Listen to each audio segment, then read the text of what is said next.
शूद्र का कर्तव्य यही है कि द्विजातियों की प्रयोजन सिद्धि के लिए कर्म करे और उसी से अपना पालन पोषण करे, अथवा आपातकाल में जब उक्त उपाय से जीवन निर्वाह न हो सके तो वस्तुओं के लेने बेचने अथवा कारीगरी के कामों से निर्वाह करे।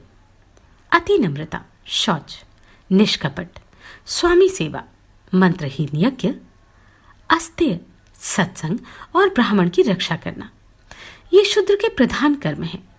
हे राजन, शूद्र को भी उचित है कि दान दे, बलि वैश्वदेव अथवा नमस्कार आदि अल्प यज्ञों का अनुष्ठान करे, पितृश्राद्ध आदि कर्म करे, अपने आश्रित कुटुंबियों के भरण पोषण के लिए सकल वर्णों से द्रव्य संग्रह करे और ऋतुकाल में अपनी ही स्त्री से प्रसंग करे। नमस्कार। अगर आप किसी कारणवश मुझे सब्सक्राइब नहीं कर सकते तो लाइक अवश्य कीजिएगा। श्री मैत्रेय जी बोले, हे भगवान, जो लोग संसार को जीतना चाहते हैं वे जिस प्रकार जगतपति भगवान विष्णु की उपासना करते हैं वह वर्णन कीजिए। और हे महामुने, उन गोविंद की आराधना करने पर आराधन परायण पुरुषों को जो फल मिलता है वह भी मैं सुनना चाहता हूँ। श्री पराशर जी बोले, हे मैत्रेय, तुम जो कुछ पूछते हो यही बात महात्मा सगर ने औरव से पूछी थी। उसके उत्तर में उन्होंने जो कुछ कहा वह तुमको कहकर सुनाता हूँ, श्रवण करो। हे मुनिश्रेष्ठ, सगर ने भृगुवंशी महात्मा औरव को प्रणाम करके उनसे भगवान विष्णु की आराधना के उपाय और विष्णु की उपासना करने से मनुष्य को जो फल मिलता है उसके विषय में पूछा। उनके पूछने पर औरव ने यत्नपूर्वक जो कुछ कहा था वह सब सुनो। औरव बोले, भगवान विष्णु की आराधना करने से मनुष्य भूमंडल संबंधी समस्त मनोरथ, स्वर्ग, स्वर्ग से भी श्रेष्ठ ब्रह्म पद और परम निवारण पद भी प्राप्त कर लेता है। हे राजेंद्र, वह जिस जिस फल की जितनी जितनी इच्छा करता है, अल्प हो या अधिक, श्री अच्युत की आराधना से निश्चय ही वह सब प्राप्त कर लेता है। और हे भूपाल, तुमने जो पूछा कि हरि की आराधना किस प्रकार की जाए, सो अब मैं तुमसे कहता हूं, सावधान होकर सुनो। जो पुरुष वर्णाश्रम धर्म का पालन करने वाला है वही परम पुरुष विष्णु की आराधना कर सकता है। उनको संतुष्ट करने का और कोई मार्ग नहीं है। हे नृप, यज्ञों का यजन करने वाला पुरुष उन विष्णु ही का यजन करता है। जप करने वाला उन्हीं का जप करता है और दूसरों की हिंसा करने वाला उन्हीं की हिंसा करता है। क्योंकि भगवान हरि सर्वभूतमय है, अतः सदाचार युक्त पुरुष अपने वर्ण के लिए वेद धर्म का आचरण करते हुए श्री जनार्दन का ही उपासना करता है। हे पृथ्वीपते, ब्राह्मण, क्षत्रिय, वैश्य और शूद्र अपने अपने धर्म का पालन करते हुए ही विष्णु की आराधना करते हैं, अन्य प्रकार से नहीं। जो पुरुष दूसरों की निंदा, चुगली अथवा मिथ्या भाषण नहीं करता तथा ऐसा वचन भी नहीं बोलता जिससे दूसरों को खेद हो, उससे निश्चय ही भगवान केशव प्रसन्न रहते हैं। हे राजन, जो पुरुष दूसरों की स्त्री, धन और हिंसा में रुचि नहीं करता उससे सर्वदा ही भगवान केशव संतुष्ट रहते हैं। हे नरेंद्र, जो मनुष्य किसी प्राणी अथवा वृक्षादि अन्य देहधारियों को पीड़ित अथवा नष्ट नहीं करता उससे श्री केशव संतुष्ट रहते हैं। जो पुरुष देवता, ब्राह्मण और गुरुजनों की सेवा में सदा तत्पर रहता है, हे नरेश्वर, उससे गोविंद सदा प्रसन्न रहते हैं। जो व्यक्ति स्वयं अपने और अपने पुत्रों के समान ही समस्त प्राणियों का भी हित चिंतक होता है वह सुगमता से ही श्रीहरि को प्रसन्न कर लेता है। हे नृप, जिसका चित्त रागादि दोषों से दूषित नहीं है उस विशुद्ध चित्त पुरुष से भगवान विष्णु सदा संतुष्ट रहते हैं। हे नृपश्रेष्ठ, शास्त्रों में जो जो वर्णाश्रम धर्म कहे हैं उनका ही आचरण करके पुरुष विष्णु की आराधना कर सकता है और किसी प्रकार नहीं। हे तुच्छ्रेष्ठ, अब मैं संपूर्ण वर्ण धर्म और आश्रम धर्मों को सुनना चाहता हूँ। कृपा करके वर्णन कीजिए। जिनका मैं वर्णन करता हूं उन ब्राह्मण, क्षत्रिय, वैश्य और शूद्रों के धर्मों का तुम एकाग्रचित होकर क्रमशः श्रवण करो। ब्राह्मण का कर्तव्य है कि दान दे, यज्ञों द्वारा देवताओं का यजन करे, स्वाध्यायशील हो, नित्य स्नान तर्पण करे और अगन्याध्यान आदि कर्म करता रहे। ब्राह्मण को उचित है कि वृत्ति के लिए दूसरों से यज्ञ करवाए, औरों को बढ़ावे और न्यायोपार्जित शुद्ध धन में से न्याय अनुकूल द्रव्य संग्रह करे। ब्राह्मण को कभी किसी का अहित नहीं करना चाहिए और सर्वदा समस्त प्राणियों के हित में तत्पर रहना चाहिए। संपूर्ण प्राणियों में मैत्री रखना ही ब्राह्मण का परम धन है। पत्थर में और पराये रत्न में ब्राह्मण को समान बुद्धि रखनी चाहिए। हे राजन, पत्नी के विषय में ऋतुगामी होना ही ब्राह्मण के लिए प्रशंसनीय कर्म है। क्षत्रिय को उचित है कि ब्राह्मणों को यथेच्छ दान दे, विविध यज्ञों का अनुष्ठान करे और अध्ययन करे। शस्त्र धारण करना और पृथ्वी की रक्षा करना ही क्षत्रिय की उत्तम आजीविका है। इनमें से पृथ्वी पालन ही उत्कृष्टतर है। पृथ्वी पालन से ही राजा लोग कृतकृत्य हो जाते हैं, क्योंकि पृथ्वी में होने वाले यज्ञादि कर्मों का अंश राजा को मिलता है। जो राजा अपने वर्ण धर्म को स्थिर रखता है वह दुष्टों को दंड देने और साधुजनों का पालन करने से अपने अभिष्ट लोकों को प्राप्त कर लेता है। हे नरनाथ, लोक पितामह ब्रह्मा जी ने वैश्यों को पशुपालन, वाणिज्य और कृषि ये जीविका रूप से दिए हैं। अध्ययन, यज्ञ, दान और नित्य नैमित्तिक कर्मों का अनुष्ठान ये कर्म उसके लिए भी विहित हैं। शूद्र का कर्तव्य यही है कि द्विजातियों की प्रयोजन सिद्धि के लिए कर्म करे और उसी से अपना पालन पोषण करे, अथवा आपातकाल में जब उक्त उपाय से जीवन निर्वाह न हो सके तो वस्तुओं के लेने बेचने अथवा कारीगरी के कामों से निर्वाह करे।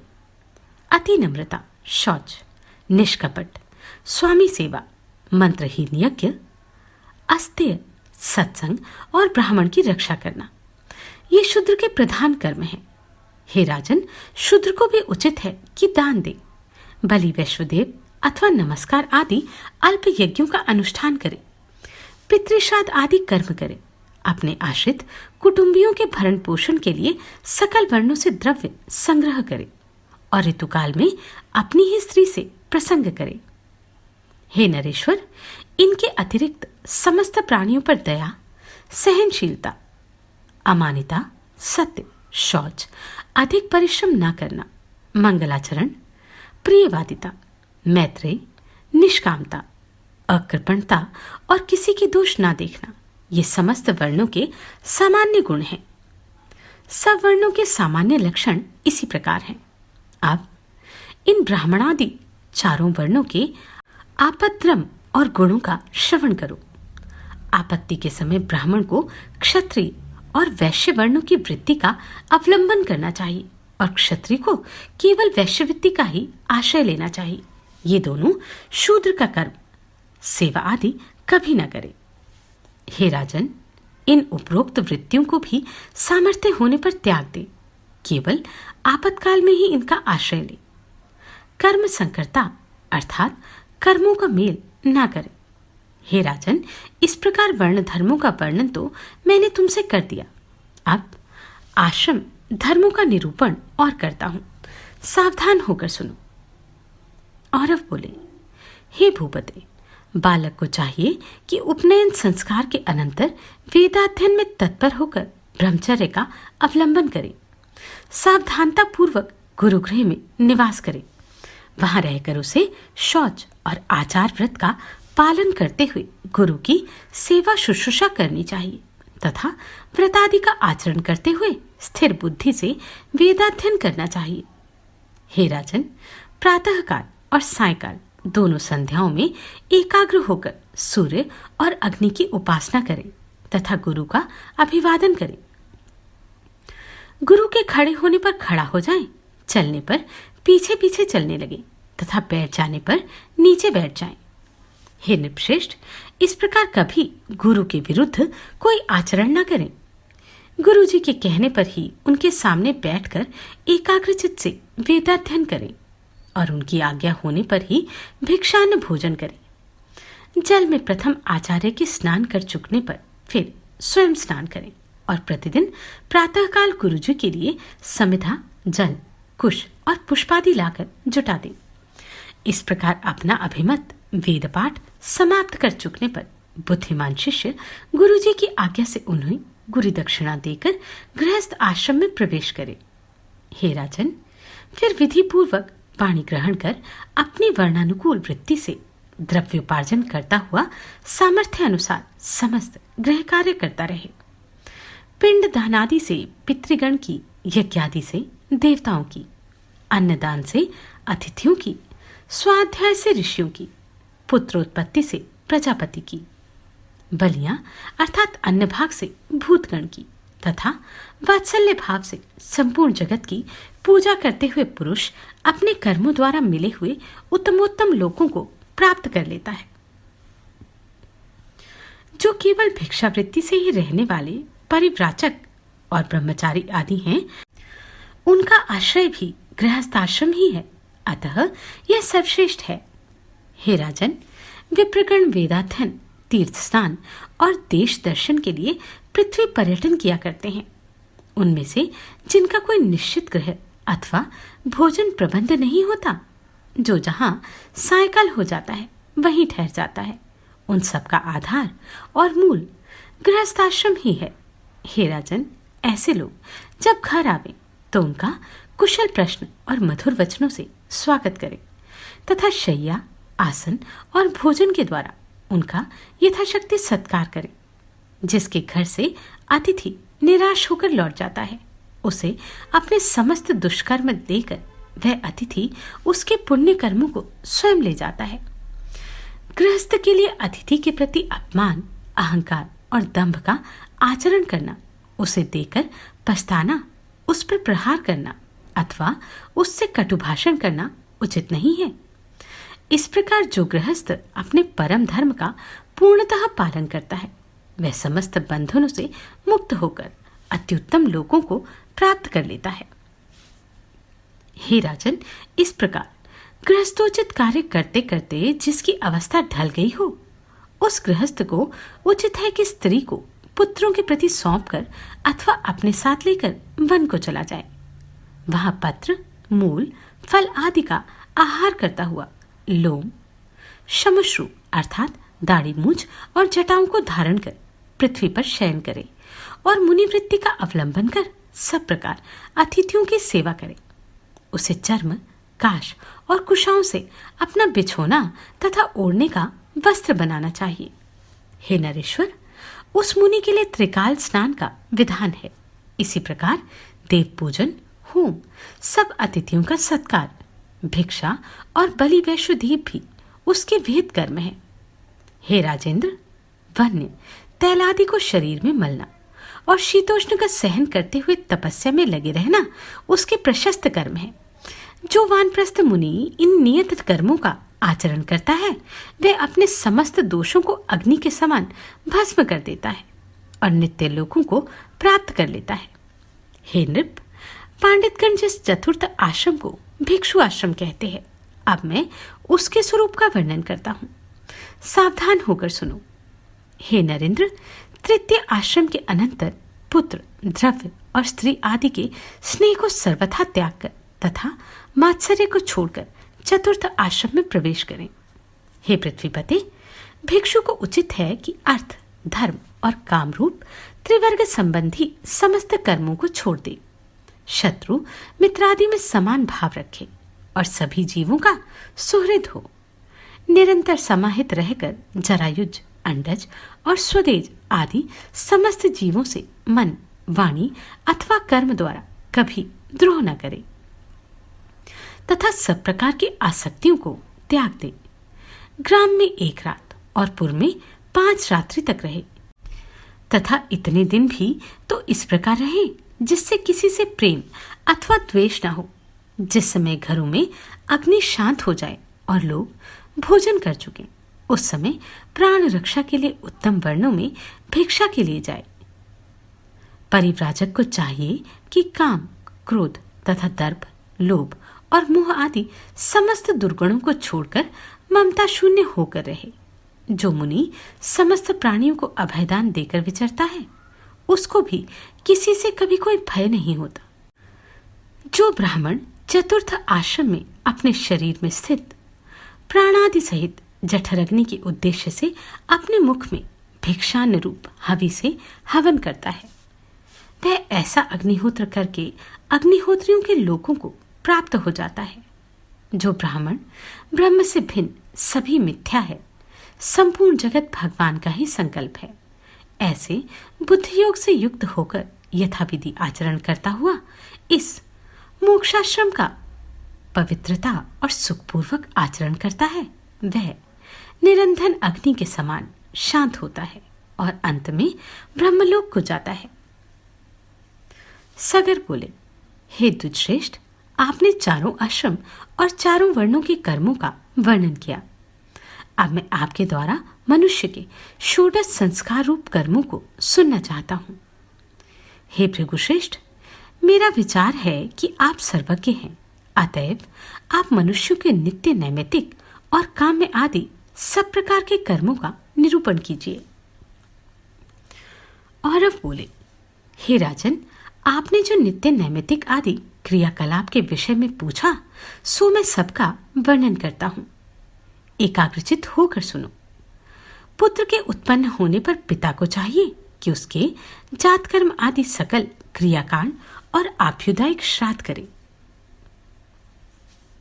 हे नरेश्वर, पूर्वाभिमुख बैठकर युगम ब्राह्मणों को भोजन करावें तथा द्विजातियों के व्यवहार के अनुसार देव और पितृपक्ष की तृप्ति के लिए श्राद्ध करें। और हे राजन, प्रसन्नता पूर्वक दैवतीर्थ अर्थात अंगुलियों के अग्रभाग द्वारा नांदीमुख पितृगण को दही, जौ और बद्रीफल मिलाकर बनाए हुए पिंड दें। अथवा प्रजापत्य तीर्थ अर्थात कनिष्ठिका के मूल द्वारा संपूर्ण उपचार द्रव्यों का दान करें। इसी प्रकार कन्या अथवा पुत्रों के विवाह आदि समस्त वृद्धि कालों में भी ऐसा ही करें। तदनंतर पुत्रोत्पत्ति के 10वें दिन पिता नामकरण संस्कार करे। पुरुष का नाम पुरुषवाचक होना चाहिए, उसके पूर्व में देववाचक शब्द हो तथा पीछे शर्मा, वर्मा आदि होने चाहिए। ब्राह्मण के नाम के अंत में शर्मा, क्षत्रिय के अंत में वर्मा तथा वैश्य और शूद्रों के नामांत में क्रमशः गुप्त और दास शब्दों का प्रयोग करना चाहिए। नाम अर्थहीन, अविहित, अपशब्दयुक्त, आमंगलिक और निंदनीय ना होना चाहिए और उसके अक्षर समान होने चाहिए। अति दीर्घ, अति लघु अथवा कठिन अक्षरों से युक्त नाम ना रखें। जो सुखपूर्वक उच्चारण किया जा सके और जिसके पीछे के वर्ण लघु हों, ऐसे नाम का व्यवहार करें। तदनंतर उपनयन संस्कार हो जाने पर गुरु गृह में रहकर विधि पूर्वक विद्या अध्ययन करें। हे भूपाल, फिर विद्या अध्ययन कर चुकने पर गुरु को दक्षिणा देकर यदि गृहस्थ आश्रम में प्रवेश करने की इच्छा हो तो विवाह कर लें, या दृढ़ संकल्प पूर्वक नैष्ठिक ब्रह्मचर्य ग्रहण कर गुरु अथवा गुरुपुत्रों की सेवा शुश्रूषा करता रहे, अथवा अपनी इच्छानुसार वानप्रस्थ या संन्यास ग्रहण कर ले। हे राजन, पहले जैसा संकल्प किया हो वैसा ही करें। यदि विवाह करना हो तो अपने से तृतीयांश अर्थात अवस्था वाली कन्या से विवाह करें तथा अधिक या अल्प केश वाली अथवा अति सांवली या पांडुवर्णा अर्थात भूरे रंग की स्त्री से संबंध न करें। जिसके जन्म से ही अधिक या न्यून अंग हो, जो अपवित्र, रोमयुक्त, अकुलीना अथवा रोगिणी हो, उस स्त्री से पाणी ग्रहण ना करें।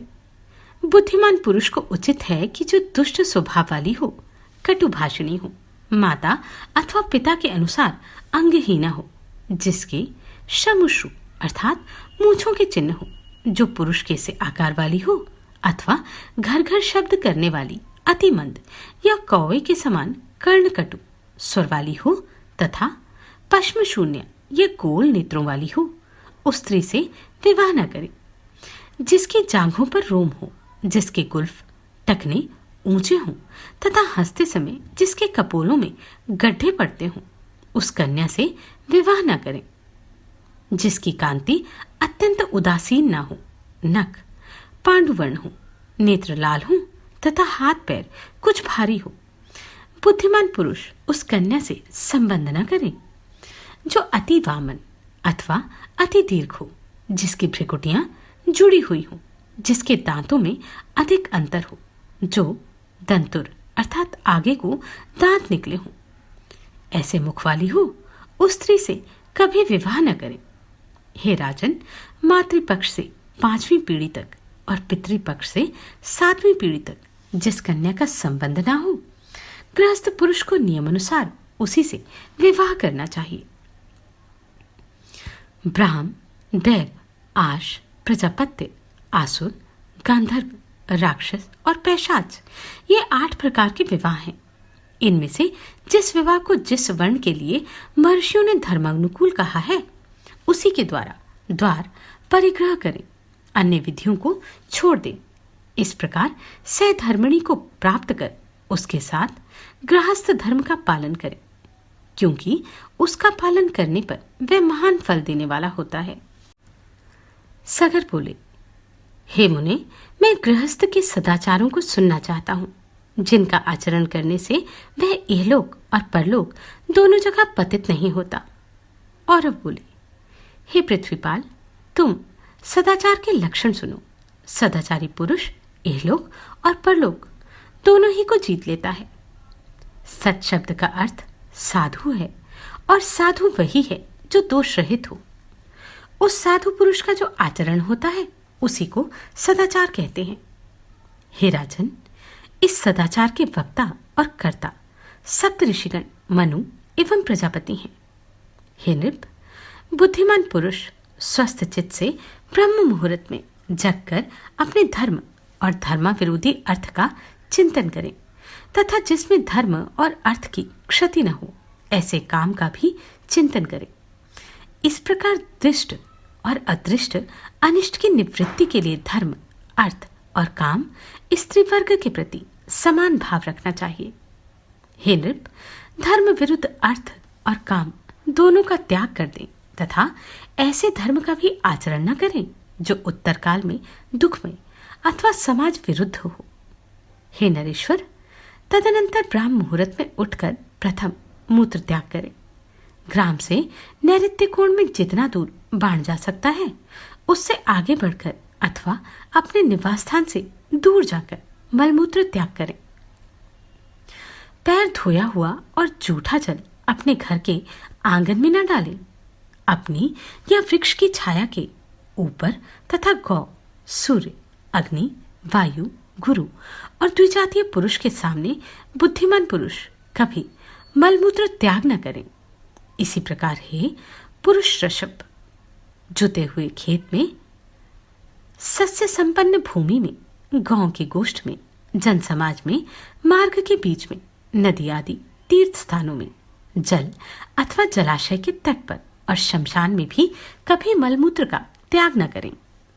हे राजन, कोई विशेष आपत्ति ना हो तो प्राग पुरुष को चाहिए कि दिन के समय उत्तर मुख और रात्रि के समय दक्षिण मुख होकर मूत्र त्याग करे। मल त्याग के समय पृथ्वी को तिनकों से और सिर को वस्त्र से ढक लें, तथा उस स्थान पर अधिक समय तक ना रहें और ना कुछ बोले ही। हे राजन, बांबी की चूहों द्वारा बिल से निकाली हुई, जल के भीतर की शौच कर्म से बची हुई, घर के लीपन की चींटी आदि छोटे छोटे जीवों द्वारा निकाली हुई और हल से उखाड़ी हुई, इन सब प्रकार के मित्रिकाओं का शौच कर्म में उपयोग न करें। हे नृप, लिंग में 1 बार, गुदा में 3 बार, बाएं हाथ में 10 बार और दोनों हाथों में 7 बार मृत्तिका लगाने से शौच संपन्न होता है। तदनंतर गंध और फेन रहित स्वच्छ जल से आचमन करें तथा फिर सावधानता पूर्वक बहुत सी मृत्तिका लें। उससे चरण शुद्धि करने के अनंतर फिर पैर धोकर 3 बार कुल्ला करें और 2 बार मुख धोवे। तत्पश्चात जल लेकर शिरोदेश में स्थित इंद्रिय रंध्र, मूर्धा, बाहु, नाभि और हृदय को स्पर्श करें। फिर भली प्रकार स्नान करने के अनंतर केश सवारें और दर्पण, अंजन तथा ध्रुवा आदि मांगलिक द्रव्यों का यथाविधि व्यवहार करें। तदनंतर हे पृथ्वीपते, अपने वर्ण धर्म के अनुसार आजीविका के लिए धनोपार्जन करें और श्रद्धापूर्वक यज्ञ अनुष्ठान करें। सोम संस्था, हविष संस्था और पाक संस्था, इन सब धर्म कर्मों का आधार धन ही है। अतः मनुष्य को धनोपार्जन का यत्न करना चाहिए। नित्य कर्मों के संपादन के लिए नदी, नद्य, तड़ाग, देवालयों की बावड़ी और पर्वतीय झरनों में स्नान करना चाहिए अथवा कुएं से जल खींचकर उसके पास की भूमि पर स्नान करें। यदि वहां भूमि पर स्नान करना संभव न हो तो कुएं से खींचकर लाए हुए जल से घर ही में नहा लें। स्नान करने के अनंतर शुद्ध वस्त्र धारण कर देवता, ऋषिगण और पितृगण का उन्हीं के तीर्थों से तर्पण करें। देवता और ऋषियों के तर्पण के लिए 3-3 बार अथवा प्रजापति के लिए 1 बार जल छोड़े। हे पृथ्वीपते, पितृगण और पितामहों की प्रसन्नता के लिए 3 बार जल छोड़ें और इसी प्रकार प्रपितामहों को संतुष्ट करें एवं मातामह अर्थात नाना और उनके पिता तथा उनके पिता को भी सावधानता पूर्वक पितृतीर्थ से जल दान करें। अब काम्य तर्पण का वर्णन करता हूं, श्रवण करो। यह जल माता के लिए हो, यह प्रमाता के लिए हो, यह वृद्धा प्रमाता के लिए हो, यह गुरु पत्नी को हो, यह गुरु को, यह मामा को, यह प्रिय मित्र को तथा यह राजा को प्राप्त हो। हे राजन, यह जपता हुआ समस्त भूतों के हित के लिए देवादि तर्पण करके अपनी इच्छानुसार अभिलषित संबंधी के लिए जलदान करें। देवादि तर्पण के समय इस प्रकार कहें: देव, असुर, यक्ष, नाग, गंधर्व, राक्षस, पिशाच, गुह्यक, सिद्ध, कुष्मांड, पशु, पक्षी, जलचर, स्थलचर और वायु भक्षक आदि सभी प्रकार के जीव मेरे दिए हुए इस जल से तृप्त हो जाएं। जो प्राणी संपूर्ण नरकों में नाना प्रकार की यातनाएं भोग रहे हैं, उनकी तृप्ति के लिए मैं ये जलदान करता हूँ। जो मेरे बंधु अथवा अबंधु हैं तथा जो अन्य जन्मों में मेरे बंधु थे एवं और भी जो मुझसे जल की इच्छा रखने वाले हैं, वे सब मेरे दिए हुए जल से परितृप्त हों। क्षुधा और तृष्णा से व्याकुल जीव कहीं भी क्यों न हो, मेरा दिया हुआ यह तिलोदक उनको तृप्ति प्रदान करे। हे नृप, इस प्रकार मैंने तुमसे यह काम्य तर्पण का निरूपण किया, जिसके करने से मनुष्य सकल संसार को तृप्त कर देता है। हे अनघ, इससे उसे जगत की तृप्ति से होने वाला पुण्य प्राप्त होता है। इस प्रकार उपरोक्त जीवों को श्रद्धापूर्वक काम्य जल दान करने के अनंतर आचमन करें और फिर सूर्यदेव को जलांजलि दें। उस समय इस प्रकार कहें: भगवान विवस्वान को नमस्कार है, जो वेद, वैद्य और विष्णु के तेज स्वरूप हैं तथा जगत को उत्पन्न करने वाले हैं, अति पवित्र एवं कर्मों के साक्षी हैं। तदनंतर जलाभिषेक और पुष्प तथा धूपादि निवेदन करता हुआ गृहदेव और इष्टदेव का पूजन करें। हे नृप, फिर अपूर्व अग्निहोत्र करें। उसमें पहले ब्रह्मा को और तदनंतर क्रमशः प्रजापति, गुह्य काश्यप और अनुमति को आदरपूर्वक आहुतियां दें। उससे बचे हुए हव्य को पृथ्वी और मेघ के उद्देश्य से उद्दक पात्र में, धाता और विधाता के उद्देश्य से द्वार के दोनों ओर तथा ब्रह्मा के उद्देश्य से घर के मध्य में छोड़ दें। हे पुरुष व्याघ्र, अब मैं दिक्पालगण की पूजा का वर्णन करता हूं, श्रवण करो। बुद्धिमान पुरुष को चाहिए कि पूर्व, दक्षिण, पश्चिम और उत्तर दिशाओं में क्रमशः इंद्र, यम, वरुण और चंद्रमा के लिए उच्छिष्ट सामग्री से बलि प्रदान करे। पूर्व और उत्तर दिशाओं में धन्वंतरी के लिए बलि दे तथा उसके अनंतर बलि वैश्वदेव कर्म करे। बलि वैश्वदेव के समय वायव्य कोण में वायु को तथा अन्य समस्त दिशाओं में वायु एवं उन दिशाओं को बलि दे। इसी प्रकार ब्रह्मा, अंतरिक्ष और सूर्य को भी उनकी दिशाओं के अनुसार ही अर्थात मध्य में बलि प्रदान करें। फिर हे नरेश्वर, विश्व देवों, विश्वभूतों, विश्वपतियों, पितरों और यक्षों के उद्देश्य से बलि प्रदान करें। तदनंतर बुद्धिमान व्यक्ति और अन्न लेकर पवित्र पृथ्वी पर समाहित चित्त से बैठकर स्वेच्छानुसार समस्त प्राणियों को बलि प्रदान करें। देवता, मनुष्य, पशु, पक्षी, सिद्ध, यक्ष, सर्प, दैत्य, प्रेत, पिशाच, वृक्ष तथा और भी चींटी आदि कीट पतंग जो अपने कर्म बंधन से बंधे हुए क्षुधातुर होकर मेरे दिए हुए अन्न की इच्छा करते हैं, उन सब के लिए मैं यह अन्न दान करता हूँ। वे इससे परितृप्त और आनंदित हों। जिनके माता पिता अथवा कोई और बंधु नहीं है तथा अन्न प्रस्तुत करने का साधन और अन्न भी नहीं है, उनकी तृप्ति के लिए पृथ्वी पर मैंने यह अन्न रखा है। वे इससे तृप्त होकर आनंदित हो। संपूर्ण प्राणी यह अन्न और मैं सभी विष्णु हैं, क्योंकि उनसे भिन्न और कुछ है ही नहीं। अतः मैं समस्त भूतों का शरीर रूप यह अन्न उनके पोषण के लिए दान करता हूँ। यह जो 14 प्रकार का भूत समुदाय है, उसमें जितने भी प्राणीगण अवस्थित हैं, उन सब की तृप्ति के लिए मैंने यह अन्न प्रस्तुत किया। वे इससे प्रसन्न हो। इस प्रकार उच्चारण करके गृहस्थ पुरुष श्रद्धापूर्वक समस्त जीवों के उपकार के लिए पृथ्वी में अन्न दान करे, क्योंकि गृहस्थ ही सबका आश्रय है। हे नरेश्वर, तदनंतर कुत्ता, चांडाल, पक्षीगण तथा और भी जो कोई पतित एवं पुत्रहीन पुरुष हो, उसकी तृप्ति के लिए पृथ्वी में बलिभाग रखें। फिर गौदोहन काल पर्यंत अथवा इच्छानुसार इससे भी कुछ अधिक देर आतिथ्य ग्रहण करने के लिए घर के आंगन में रहें। यदि अतिथि आ जाए तो उसका स्वागत आदि से तथा आसन देकर और चरण धोकर सत्कार करें। फिर श्रद्धापूर्वक भोजन कराकर मधुर वाणी से प्रश्नोत्तर करके तथा उसके जाने के समय पीछे पीछे जाकर उसको प्रसन्न करें। जिसके कुल और नाम का कोई पता ना हो तथा अन्य देश से आया हो, उसी अतिथि का सत्कार करें। अपने ही गांव में रहने वाले पुरुष की आतिथ्य रूप से पूजा करनी उचित नहीं है।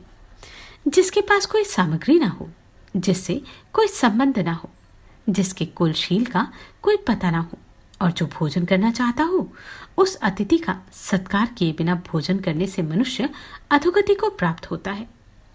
गृहस्थ पुरुष को चाहिए कि आए हुए अतिथि के अध्ययन, गोत्र, आचरण और कुल आदि के विषय में कुछ भी न पूछकर हिरण्यगर्भ बुद्धि से उसकी पूजा करे। हे नृप, अतिथि सत्कार के अनंतर अपने ही देश के एक और 5 यज्ञिक ब्राह्मण को, जिसके आचार और कुल आदि का ज्ञान हो, पितृगण के लिए भोजन करावे। हे भूपाल, मनुष्य यज्ञ की विधि से मनुष्येभ्यो हन्तः इत्यादि मंत्रोच्चारण पूर्वक पहले ही निकाल कर अलग रखे हुए हंतकार नामक अन्न से उस क्षत्रिय ब्राह्मण को भोजन करावे। इस प्रकार देवता, अतिथि और ब्राह्मण को ये 3 भिक्षाएं देकर यदि सामर्थ्य हो तो परिव्राजक और ब्रह्मचारियों को भी बिना लौटाए हुए इच्छानुसार भिक्षा दें। 3 पहले तथा भिक्षुगण ये 4 अतिथि कहलाते हैं। हे राजन, इन चारों का पूजन करने से मनुष्य समस्त पापों से मुक्त हो जाता है। जिसके घर से अतिथि निराश होकर लौट जाता है, उसे वह अपने पाप देकर उसके शुभ कर्मों को ले जाता है। हे नरेश्वर, धाता, प्रजापति, इंद्र, अग्नि, वसुगण और आर्यमा ये समस्त देवगण अतिथि में प्रविष्ट होकर अन्न भोजन करते हैं। अतः मनुष्य को अतिथि पूजा के लिए निरंतर प्रयत्न करना चाहिए। जो पुरुष अतिथि के बिना भोजन करता है, वह तो केवल पाप ही भोग करता है। तदनंतर गृहस्थ पुरुष पितृगृह में रहने वाली विवाहिता कन्या, दुखिया और गर्भिणी स्त्री तथा वृद्ध और बालकों को संस्कृत अन्न से भोजन कराकर अंत में स्वयं भोजन करे। इन सबको भोजन कराए बिना जो स्वयं भोजन कर लेता है, वह पापमय भोजन करता है।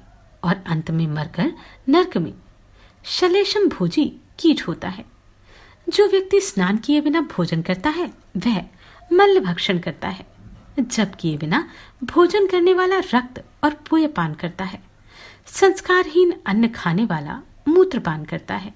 जो बालक वृद्ध आदि से पहले आहार करता है वह विष्टाहारी है। इसी प्रकार बिना होम किए भोजन करने वाला मानो कीड़ों को खाता है और बिना दान किए खाने वाला विषभोजी है। अतः हे राजेंद्र, गृहस्थ को किसी प्रकार भोजन करना चाहिए जिस प्रकार भोजन करने से पुरुष को पाप बंधन नहीं होता तथा इहलोक में अत्यंत आरोग्य, बल, बुद्धि की प्राप्ति और अरिष्टों की शांति होती है। और जो शत्रु पक्ष का ह्रास करने वाली है वह भोजन विधि सुनो। गृहस्थ को चाहिए कि स्नान करने के अनंतर यथाविधि देव, ऋषि और पितृगण का तर्पण करके हाथ में उत्तम रत्न धारण किए पवित्रता पूर्वक भोजन करे। हे नृप, जप तथा अग्निहोत्र के अनंतर शुद्ध वस्त्र धारण कर अतिथि, ब्राह्मण, गुरुजन और अपने आश्रित बालक एवं वृद्धों को भोजन करा सुंदर सुगंध युक्त उत्तम पुष्पमाला तथा एक ही वस्त्र धारण किए हाथ, पांव और मुंह धोकर प्रीतिपूर्वक भोजन करे। हे राजन, भोजन के समय इधर उधर ना देखें। मनुष्य को चाहिए कि पूर्व अथवा उत्तर की ओर मुख करके अन्य मना न होकर उत्तम और पथ्य अन्न को पोषण के लिए रखे और मंत्रपूत जल से छिड़क कर भोजन करे।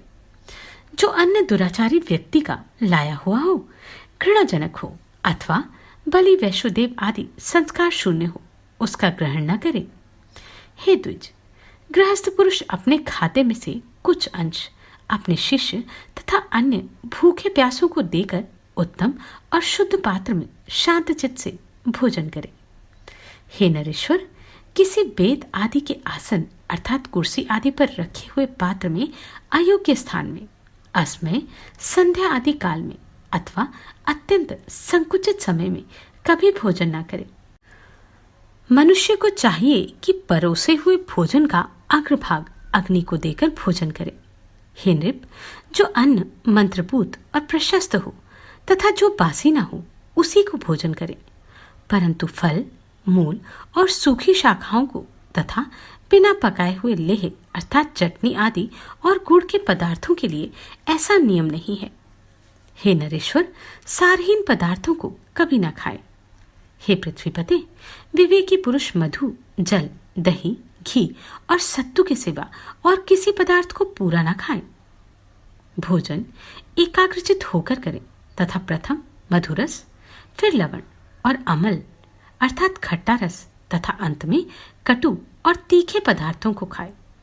जो पुरुष पहले द्रव्य पदार्थ को, बीच में कठिन वस्तु को तथा अंत में फिर द्रव्य पदार्थ को ही खाता है वे कभी बल और आरोग्य से हीन नहीं होता। इस प्रकार वाणी का संयम करके अनिषिद्ध अन्न भोजन करे, अन्न की निंदा न करे। 5. प्रथम ग्रास अत्यंत मौन होकर ग्रहण करे, उनसे पंच प्राणों की तृप्ति होती है। भोजन के अनंतर भली प्रकार आचमन करें और फिर पूर्व और उत्तर की ओर मुख करके हाथों को उनके मूल देश तक धोकर विधिपूर्वक आचमन करें। तदनंतर स्वस्थ और शांत चित्त से आसन पर बैठकर अपने इष्ट देवों का चिंतन करें और इस प्रकार कहें, प्राण रूप पवन से प्रज्वलित हुआ जठराग्नि आकाश के द्वारा अवकाशयुक्त अन्न का परिपाक करे और फिर अन्न रस से मेरे शरीर के पार्थिव धातुओं को पुष्ट करे, जिससे मुझे सुख प्राप्त हो। यह अन्न मेरे शरीरस्थ पृथ्वी, जल, अग्नि और वायु का बल बढ़ाने वाला हो और इन चारों तत्वों के रूप में परिणत हुआ यह अन्न मुझे निरंतर सुख देने वाला हो। यह अन्न मेरे प्राण, अपान, समान, उदान और व्यान की पुष्टि करे तथा मुझे भी निर्बाध सुख की प्राप्ति हो। मेरे खाए हुए संपूर्ण अन्न का अगस्त्य नामक अग्नि और वड़वानल परिपाक करे, मुझे उसके परिणाम से होने वाला सुख प्रदान करे और उससे मेरे शरीर को आरोग्यता प्राप्त हो। देह और इंद्रियादि के अधिष्ठाता एकमात्र भगवान विष्णु ही प्रधान है इस सत्य के बल से मेरा खाया हुआ समस्त अन्न परिपक्व होकर मुझे आरोग्यता प्रदान करे। भोजन करने वाला भोज्य अन्न, उसका परिपाक, ये सब विष्णु ही हैं।